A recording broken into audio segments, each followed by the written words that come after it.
Hello，大家好，我是陈陀良陈副教授。今天呢，我要跟你分享一下关系到新冠肺炎接种疫苗的问题。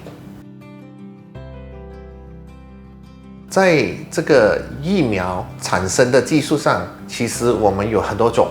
它有分成传统的全病毒疫苗，或者是蛋白亚基疫苗技术。可是呢，在这个新冠肺炎这个瘟疫的紧急状况下，有一个新的方法，就是采用核酸核体 mRNA 这个程式注射到人体身上，而让我们身体产生了这个免疫力。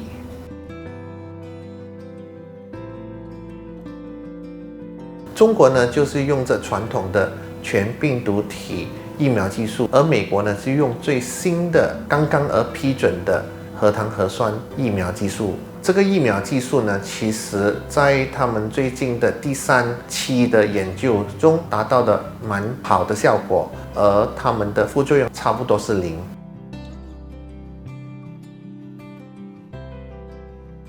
其实呢，我国已经打算了会跟几个大公司买进他们的疫苗，其中包括由辉瑞 Pfizer 买进28%人口数量，AstraZeneca 阿斯利康买进18%的疫苗，然后其余的18%呢，从世界卫生组织 COVAX 计划中买进，然后呢，还有48%它会从中国引进，大概耗资20亿马币。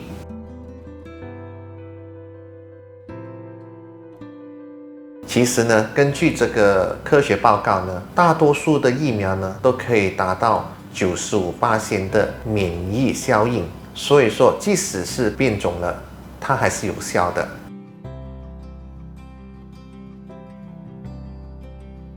大概会在2月开始这个计划。科学报告显示，只有成人可以安全的接种这个疫苗。我们还未知小孩子跟孕妇可不可以接种这个疫苗，所以呢，到现在为止，小孩子和孕妇是不适合接种这个疫苗。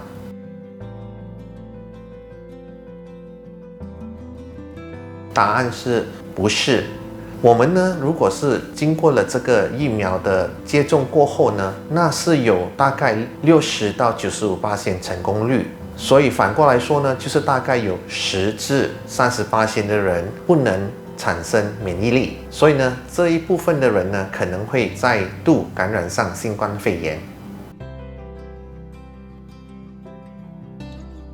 在一个国家呢，大约有80%以上的人口呢，已经有产生了对这个疾病的免疫力，所以呢，我们叫做80%的群体免疫力，国家就成功的防疫了。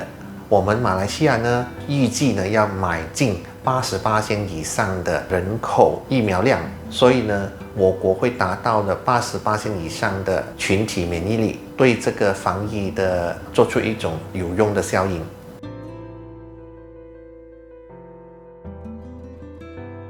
很多人都在问，其实接种这个疫苗呢，有没有副作用啊，或者并发症之类的？其实呢，根据报告呢，到现在为止，没有一个接种疫苗过后的人有得到什么严重的副作用。其实呢，每一次我们打防疫针呢，或者叫接种疫苗呢，我们的身体会呈现一些不舒服的症状，譬如呢，轻微的发烧、身体不舒服，或者小小的疼痛，有时会有一点点的感冒的感觉，或者是身体乏力，还有呢，就是在接种这个部分呢，有点红肿或者疼痛，这些情况呢，大概会维持在1天到2天。其实呢，这是一个很好的征兆，就是说你的身体开始对这个疫苗有产生的作用，然后其实是一步一步迈向了免疫的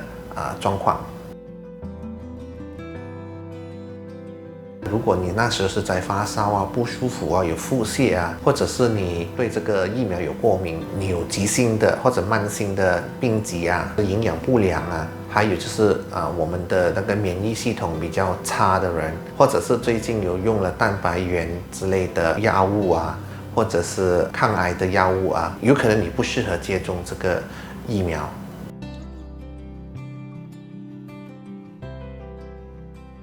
接种这个疫苗呢，它是可以防这个传染病。如果呢这个接种疫苗呢没有达到群体免疫力的时候呢，接种疫苗的病症呢会卷土重来。